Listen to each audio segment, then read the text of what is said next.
Workshop Wednesday, and believe it or not, I don't take multiple takes. This is take 3 because I have, first of all, I cut my big old thumb, cut the video off. Second, I got a surprise going on over here on a pair of Spurs, and I inadvertently showed the dadgum brand, and so I'm gonna see if I can do this. We may have to pull Elijah in for, Elijah, here, look, here, say hi to Elijah. Ah! There he is. Okay, now look, don't show these brands. No, me. Just look at me. Okay. I can't show the brands. Okay. I can't show the initials. I can't show the brand. I'm probably not going to show the shank either because that might give it off. All right. Show them right there, Elijah.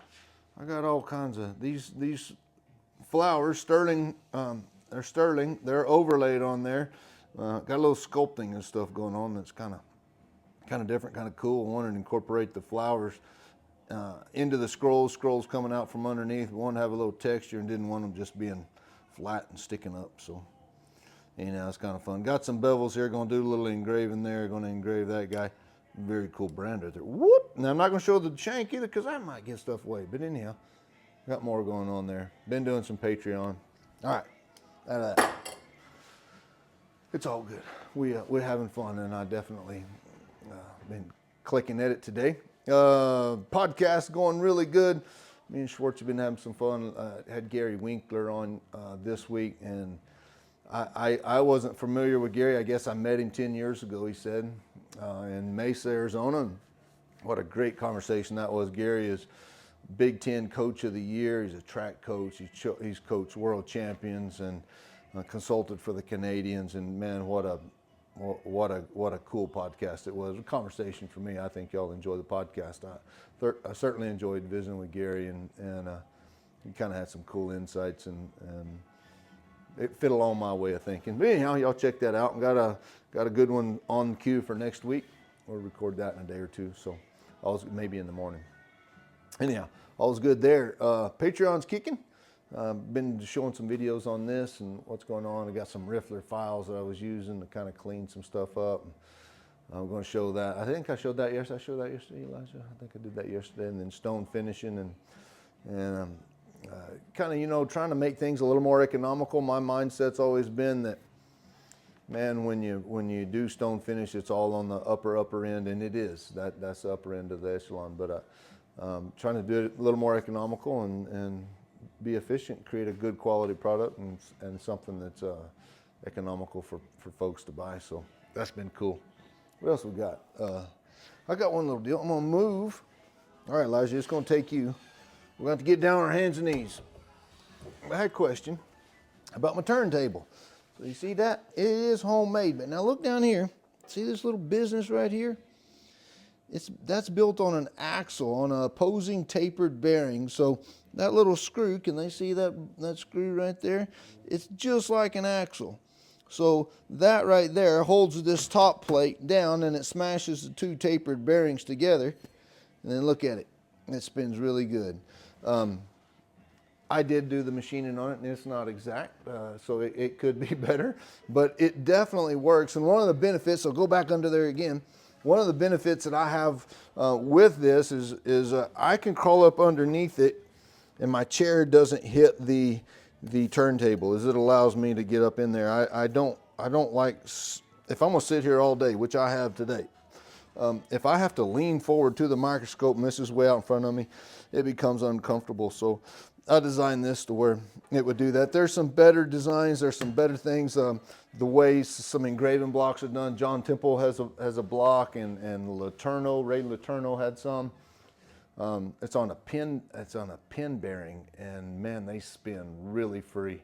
So I may do that on the next one of these guys if I do another one. But anyhow, if y'all are in the market, have a lathe, and want to create one of your own kind of customized things, that's a cool way to do it. And the tapered bearing thing is, you can go down to your local trailer store and get those bearings really easy, and just machine a little shaft yourself. And away you go. And you might even be able to take an axle and, I don't know, you can maybe modify it. I wanted a short little deal there so I can get my chair up underneath it and all that business. So that's this True Workshop Wednesday, right? We're explaining a little bit of what's going on. I had the question on Patreon, and this will be posted on Patreon for folks to see. So So that is a quick explanation. You don't want me, I mean, I'm sure there's lots of information on tapered bearings and the races. You got to machine a deal in the race and all that business. So I'm not a mechanical minded fool to be able to just spit that information out at the moment. But if I can do it, I promise you can do it.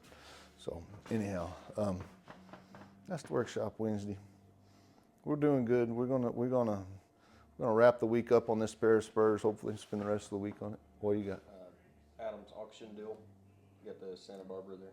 Oh yeah, so it's a month away yet. Eli, he's jumping. He getting me planned out, right? So, yes, Adam Schwalm of Saddle House is going to shout out to Adam. He's going to have a bit contest at the World's Greatest Horseman. Well, at the Celebration of Champions, which is the National Reined Cow Horse Association show in Fort Worth, starts maybe in a week. I don't know. I know the finals will be March 1st for the World's Greatest Horseman competition. A little shout out to the TCA.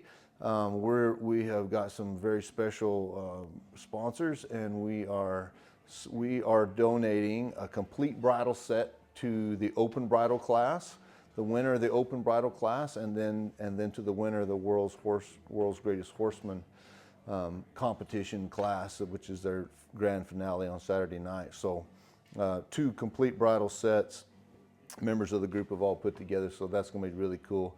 And then Adam's deal will be there too. And yes, I do have a bit that I'm going to put in that for the world to see and get a little exposure and all that. It is my Santa Barbara that I had in last year's TCA show, so I'll be there. And then Eli, he's made his own little special creation too that'll be there, and you can see it. You got it posted on your Instagram for the folks. Is that the blue one? The 7 shank.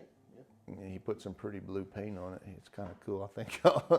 He said, well, you said the girls like it a lot. Yeah.